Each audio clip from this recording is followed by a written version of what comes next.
ونصلي ونسلم على رسوله الكريم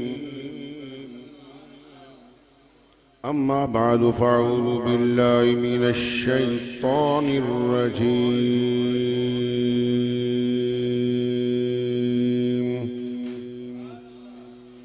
بسم الله الرحمن الرحيم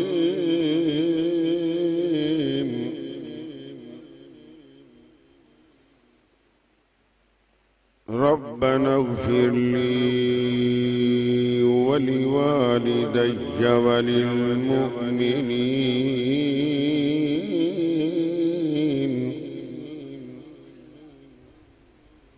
وللمؤمنين يوم يقوم الحساب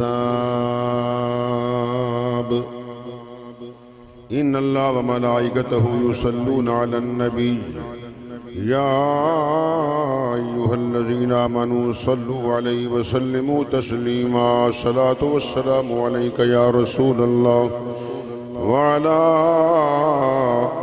آلك وأصحابك يا حبيب الله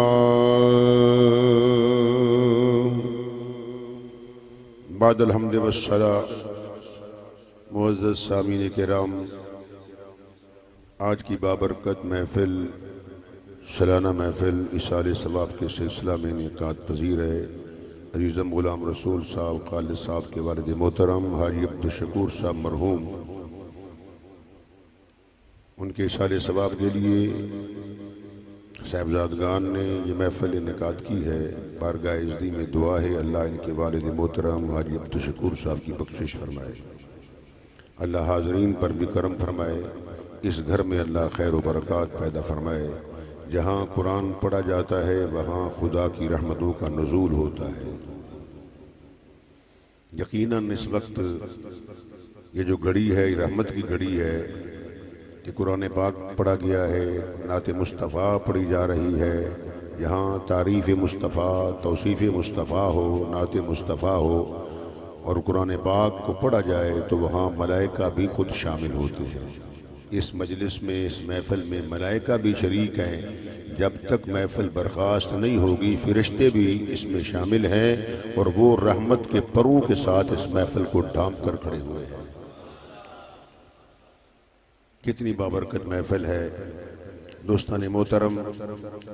میں نے جو آج گفتگو کرنی ہے وہ ہے عظمت والدین اور بالخصوص باپ کا مقام کیا ہے۔ قرآن مجید برہان رشید میں سے میں نے جو آیہ پاک کا ایک حصہ تلاوت کیا ہے یہ ابراہیم علیہ السلام کی دعا ہے۔ یقیناً دعا مومن کے لیے ہوتی ہے، کافر کے لیے نہیں ہوتی۔ حضرت ابراہیم علیہ السلام کے جو والد تھے ان کا نام جو ہے وہ طارق تھا، آزر نہیں تھا۔ ویسے قرآن مجید میں اب کا اطلاق باپ پر بھی آتا ہے، چچا پر بھی آتا ہے، دادا پر بھی آتا ہے، پردادا پر بھی آتا ہے، اس لیے لفظ اب بولا گیا ہے ابراہیم لأبیہ آزر، لیکن آپ کے باپ کا نام طارق تھا۔ آزر جو تھا وہ بت پرست تھا، تو بت پرست کے لیے دعا نہیں ہوتی، کافر کے لیے دعا نہیں ہوتی، مومن کے لیے دعا ہوتی ہے۔ پھر دوسری دلیل یہ ہے کہ اللہ کے محبوب کا جو نور ہے ینتقل من اصلاب الطیبات الی الارحام الطاہرات، اصلاب طیبہ سے منتقل ہو کر ارحام طاہرہ کی طرف یہ نور آیا ہے، لہٰذا یہ صلب میں رہا وہ مومن ہوگا۔ کافر کی صلب میں مصطفیٰ کا نور نہیں ٹھہرتا۔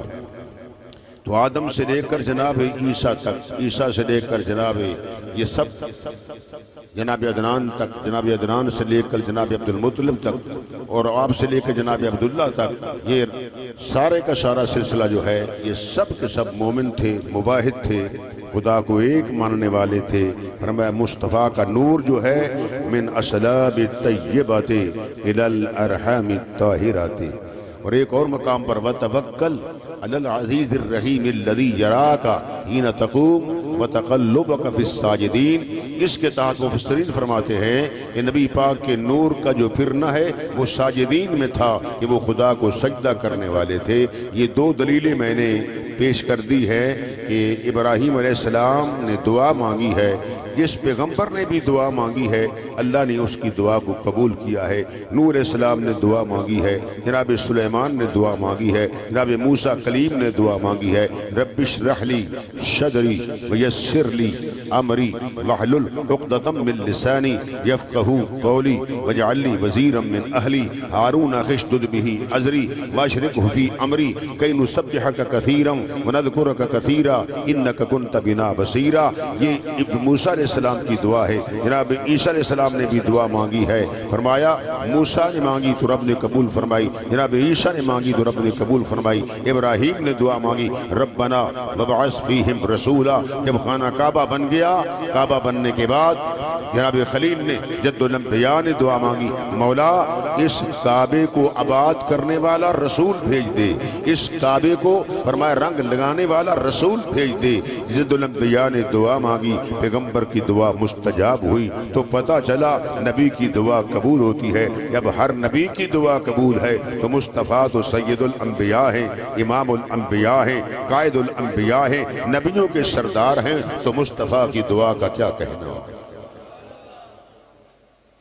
الحمدللہ یہ چہرے جو نظر آ رہے ہیں یہ سارے اکثر و بیشتر جمعات کے اندر میرے پاس تشریف لاتے ہیں، اور غالباً حاجی عبدالشکور صاحب بھی میرے پاس تشریف لایا کرتے تھے، اور آج میں ان کی روح کو اصال کرنے آیا ہوں۔ انشاءاللہ ان کی روح خوش ہو جائے گی کہ محمد اقبال چشتی جو ہے وہ میرے لیے دعا کے لیے آیا ہے، اور یقیناً دعا مستجاب ہوگی، اللہ دعا کو قبول کرے گا۔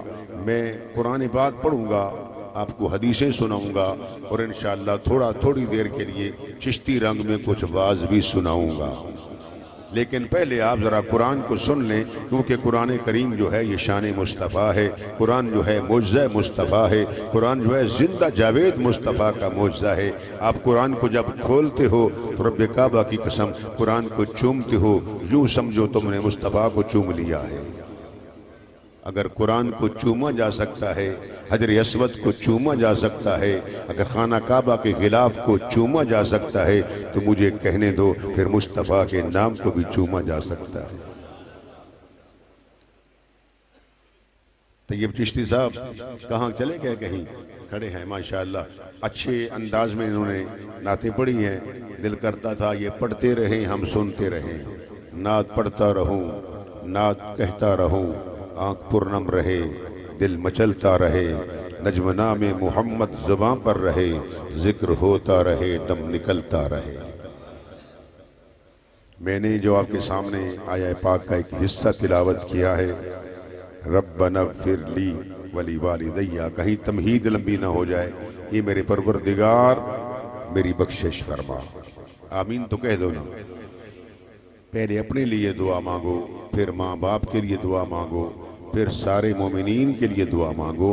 مومن اسے کہتے ہیں جو نبی سے محبت کرتا ہو۔ نام نہاد مومن کی بات نہیں کر رہا جو اپنے آپ کو کہے جی ہم مومن ہیں باقی سب جو ہیں وہ جہنمی ہیں، میں ان کی بات نہیں کر رہا۔ مومن وہ ہوتا ہے جو صدیق اکبر کا غلام ہو، جو فاروق اعظم کا غلام ہو، جو عثمان جامع القرآن کا غلام ہو، جو حیدر کرار شیر خدا کا غلام ہو۔ الحمدللہ ہم صحابہ کے ماننے والے ہیں، ہم اہل بیت کے ماننے والے ہیں۔ سنی بنتا ہی وہی ہے جو نبی کی نسبت سے اصحاب کو بھی مانے، نبی کی نسبت سے نبی کی گھرانے کو، نبی کی آل کو بھی مانے۔ بلکہ میں اعلان کردہ پردہ موجلوں پنج تن نال پیار نہیں، جنوں پنج تن نال پیار نہیں، او دا بیڑا ہونا پار نہیں، او دا بیڑا ہونا پار نہیں، جڑا چوں یا